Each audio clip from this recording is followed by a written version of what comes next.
मोहिनी एकादशी संपूर्ण व्रत कथा। युधिष्ठिर ने कहा कि हे जनार्दन, वैशाख मास के शुक्ल पक्ष में कौन सी एकादशी होती है, उसका क्या फल है और उसे करने की क्या विधि है, कृपया मुझे बताएं। श्री कृष्ण ने कहा कि हे राजेंद्र, जो प्रश्न आप मुझसे पूछ रहे हैं, यही प्रश्न प्राचीन काल में बुद्धिमान श्री राम जी ने महर्षि वशिष्ठ जी से पूछा था। श्री राम ने कहा कि हे भगवान, मैं उस उत्तम व्रत के बारे में सुनना चाहता हूं जो सभी व्रतों में श्रेष्ठ हो, संपूर्ण पापों का नाश करने वाला हो और सभी दुखों को मिटाने वाला हो। हे महामुने, मैंने सीता के वियोग से उत्पन्न भारी दुखों को भोगा है, जिससे मैं भयभीत हूं, इसलिए मैं आपसे पूछ रहा हूं। महर्षि वशिष्ठ जी ने कहा कि हे राम, आपने बहुत अच्छा प्रश्न पूछा है। आपकी बुद्धि धर्म में दृढ़ है। आपके नाम के उच्चारण मात्र से ही मनुष्य पवित्र हो जाते हैं। फिर भी संसार के कल्याण की कामना से मैं आपको पवित्रों में भी अत्यंत पवित्र और सभी व्रतों में सर्वश्रेष्ठ व्रत के बारे में बताऊंगा। हे राम जी, वैशाख मास के शुक्ल पक्ष में जो एकादशी होती है, उसे मोहिनी कहा जाता है। यह परम श्रेष्ठ और सभी पापों को हरने वाली है। इस व्रत के प्रभाव से मनुष्य मोह के जाल और पापों के समूह से मुक्त हो जाता है। यह मैं आपसे बिल्कुल सत्य सत्य कह रहा हूं। इसलिए हे राम जी, आप जैसों को भी यह व्रत अवश्य करना चाहिए। यह पापों का नाश करने वाली और महादुखों का विनाश करने वाली है। हे राम जी, अब आप एकाग्र मन से इस पाप हारिणी श्रेष्ठ कथा को सुने, जिसके श्रवण मात्र से ही महापाप नष्ट हो जाते हैं। सरस्वती नदी के रमणीय तट पर भद्रावती नाम की एक शुभ नगरी थी। वहां द्वितीमान नाम की राजा राज्य करते थे। वे चंद्रवंश में उत्पन्न धैर्यवान और सत्य प्रतिज्ञ थे। उसी नगर में धन धान्य से समृद्ध एक वैश्य रहता था। वह धनपाल के नाम से विख्यात था और सदा पुण्य कर्मों में लगा रहता था। उसने प्याऊ, कुएं, मठ, बगीचे, तालाब और धर्म का यानी शालाओं का निर्माण करवाया था।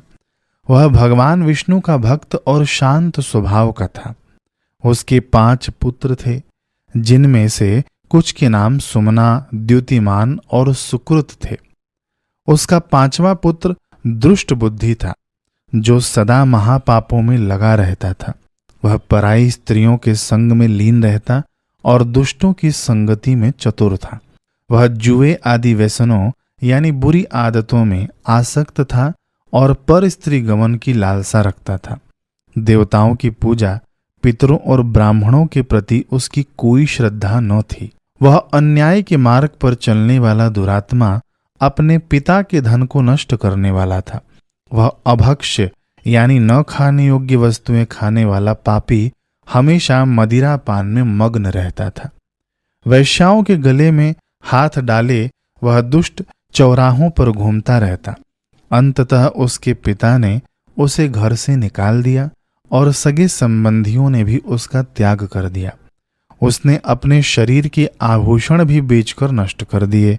धन समाप्त हो जाने पर वैश्याओं ने भी उसकी निंदा की और उसे छोड़ दिया। तब वह वस्त्रहीन और भूख से व्याकुल होकर चिंता में पड़ गया कि अब मैं क्या करूं, कहाँ जाऊं, किस उपाय से अपना जीवन बिताऊं। उसने अपने पिता के उसी नगर में चोरी करना शुरू कर दिया।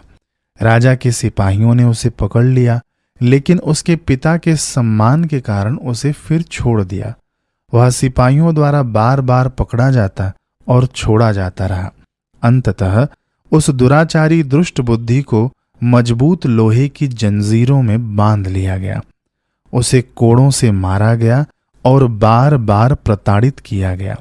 राजा ने कहा, हे दुरात्मा, तुझे अब मेरे राज्य की सीमा में नहीं रहना चाहिए। ऐसा कहकर राजा ने उसे मजबूत बंधनों से मुक्त कर दिया। राजा के भय से निकलकर वह एक घने जंगल में चला गया। भूख और प्यास से तड़पता हुआ वह यहां वहां दौड़ने लगा। एक सिंह की तरह उसने हिरण, जंगली सूअर और चितलों को मारना शुरू कर दिया। मांस खाने का अभ्यस्त होकर वह हमेशा वन में ही रहने लगा, हाथ में धनुष और पीठ पर तरकश बांधे हुए। वह जंगल में विचरने वाले पक्षियों और चौपायों को मारने लगा। वह चकोर, मोर, बगुले, तीतर और चूहों तक को मार डालता था। पाप में अंधा और निर्दयी, दुष्ट बुद्धि इन सभी को और अन्य जीवों को मारता रहा। अपने पूर्व जन्मों के पापों के कारण वह पाप के कीचड़ में पूरी तरह डूब चुका था। दुख और शोक में डूबा हुआ, दिन रात कष्ट सहता हुआ वह अपने किसी पूर्व पुण्य के प्रभाव से महर्षि कौंडिन्य के आश्रम में जा पहुंचा। वैशाख के महीने में गंगा नदी में स्नान करके आए हुए तपस्वी, 10 मिनट का वीडियो है, देखने में 10 से 15 मिनट लगेगा, लेकिन करने में आपको 5 से 7 मिनट लगेगा।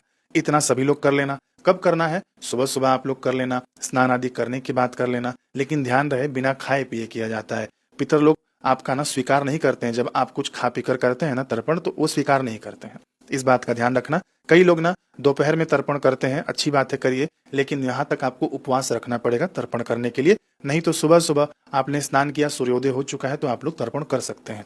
ये आप लोग करना मत भूलिएगा, क्योंकि इस दिन का किया हुआ आपका तर्पण करोड़ों गया जी में जाकर तर्पण करने से भी अधिक पुण्य देने वाला है। देखिए, शास्त्रों में ऐसे ऐसे गूढ़ रहस्य छुपे हुए हैं, भले ही आपको पहले नहीं पता हो, लेकिन अभी तो पता चल गया है ना, तो जरूर आप लोग इसके अंदर लग जाना और पितरों को अपना मानकर, अपना हितैषी मानकर ये सब करना चाहिए। आगे शास्त्र कह रहे हैं कि जो इस दिन जल का घड़ा दान करता है, यो दद्याच मधो दर्श सपानियम करीरकम श्राद्धम च भक्ति संयुक्तम कुरुते च कुलोद्धृतिम। जो इस दिन जल का घड़ा दान करता है और भक्ति पूर्वक श्राद्ध करता है, वह अपने कुल का उद्धार कर लेता है। एक पीढ़ी, दो पीढ़ी नहीं, पूरे कुल का उद्धार हो जाता है। तो देखिए महाराज, हम लोग तो तर्पण कर लेंगे, लेकिन ये जो बात आ रही है कि इस दिन मिट्टी का घड़ा दान करना चाहिए, तो ये हम लोग कैसे करेंगे? आजकल शहरों में कौन लेगा मिट्टी का घड़ा, अथवा तो गांव भी आजकल एडवांस हो गए हैं, वहां पर भी कौन लेता है मिट्टी का घड़ा। तो देखिए, आज के समय में विशेष करके शहरों में ना आजकल लोग आरओ लगा के रखते हैं, फिल्टर पानी पीते हैं। तो देखिए महाराज, शास्त्रों में ना जल कुंभ दान का मूल उद्देश्य क्या था? मूल उद्देश्य वैशाख मास में जो भीषण गर्मी पड़ती है ना, तो प्यासे को शीतल जल उपलब्ध कराना था। ठीक है, समय और परिस्थिति के अनुसार दान का स्वरूप बदल सकता है, लेकिन उसके पीछे का भाव वही रह जाता है।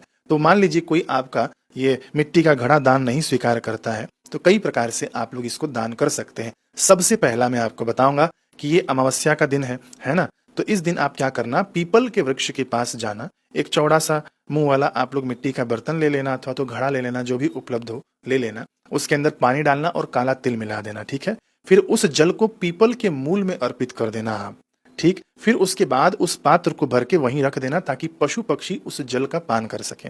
इतना समझ में आ गया? ये भी आपका दान हो गया। अब दूसरा देखिए कि सार्वजनिक स्थानों पर, जैसे कि कहीं पे मेहनत करने वाले लोग हों, मजदूर हों, वहां पर आप लोग शरबत देकर आ सकते हैं। ठीक है, तीसरा हो गया मंदिरों में अथवा तो तीर्थ क्षेत्रों में आप लोग शरबत अथवा तो सादे जल का भी दान पान कर सकते हैं। देखिए, ये सब युक्तियां हैं जो जल दान करने की महिमा इस वैशाख मास में आता है। ठीक है, बाकी पीपल का जो मैंने जल का दान बताया है, वह आप लोग जरूर कर लेना, और हो सके तो पशु पक्षियों के लिए कहीं पर ऐसी व्यवस्था कर देना कि वे लोग भी आकर इस भीषण गर्मी में उस जल का पान कर सके। उनके अंदर बैठा हुआ परमात्मा तो जानता ही है, भले वे लोग पशु पक्षी किसी को आपको बोलने नहीं जाए कि फलाने व्यक्ति ने मुझे पानी पिलाया है, बहुत बड़ा अच्छा व्यक्ति है, भले वे बोलने ना जाए, लेकिन उसके अंदर भी तो अंतर्यामी देव बैठा है, वह सब कुछ देखता है, सब कुछ जानता है। देने वाला, लेने वाला, करने वाला, सब हिसाब वह रखता है। इसकी महिमा है शास्त्रों में। वैशाख मास में जो लोग जल दान करते हैं, इसकी महिमा है कि श्राद्ध और कुंभ आदि का दान करने वाले के लिए पितृलोक में अमृत की वर्षा करने वाली नदियां बहने लगती हैं। अमृत की वर्षा करने वाली नदियां बहने लगती हैं। ये मैं कपोल कल्पित बात नहीं, जिसको भी शंका हो, स्कंद पुराण में जो मैं बता रहा हूँ, जस का तस लिखा हुआ है कि जो लोग इस मास में जल का दान करते हैं, उनके लिए पितृलोक में अमृत की वर्षा करने वाली नदियां बहने लगती हैं। तो देखिए, ये थी अमावस्या की जानकारी। अब हम लोग सावधानियां सुन लेते हैं। सावधानी आपको ये रखना है कि अमावस्या के दिन दूसरे का अन्न खाने से बचना है। देखिए, 17 तारीख को अमावस्या है, ठीक है ना, जो भी आप कृत्य करेंगे 17 को करेंगे, लेकिन 16 तारीख से ही शुरू हो जा रही है, लगभग 8 साढ़े 8 से। तो आप रात्रि से ही किसी के दान का खाने से बचिएगा। 1 महीने का पुण्य नाश होता है अमावस्या पर किसी के दान का खाने से।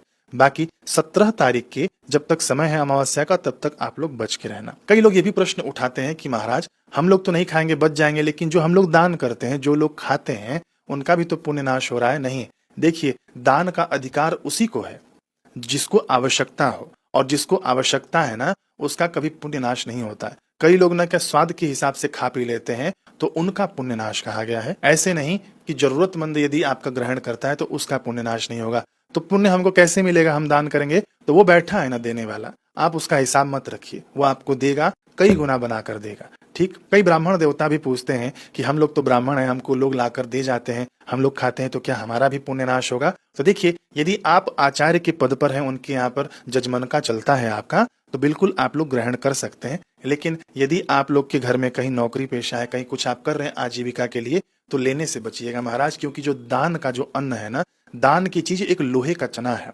उसको जल्दी पचता नहीं है, पचा नहीं पाएगा कोई। कैसे पचाएगा? लोहे का चना आप चबा कर देखिए, पचा लेंगे? नहीं ना। ऐसे ही दान की चीजों से बचना चाहिए जितना हो सके। आवश्यकता हो तो बिल्कुल आप लोग उसे ग्रहण कर सकते हैं। अब देखिए, दूसरी सावधानी है यहाँ पर कि कोई भी पत्र पुष्प आप लोग नहीं तोड़ना, तुलसी पत्र आदि नहीं तोड़ना चाहिए।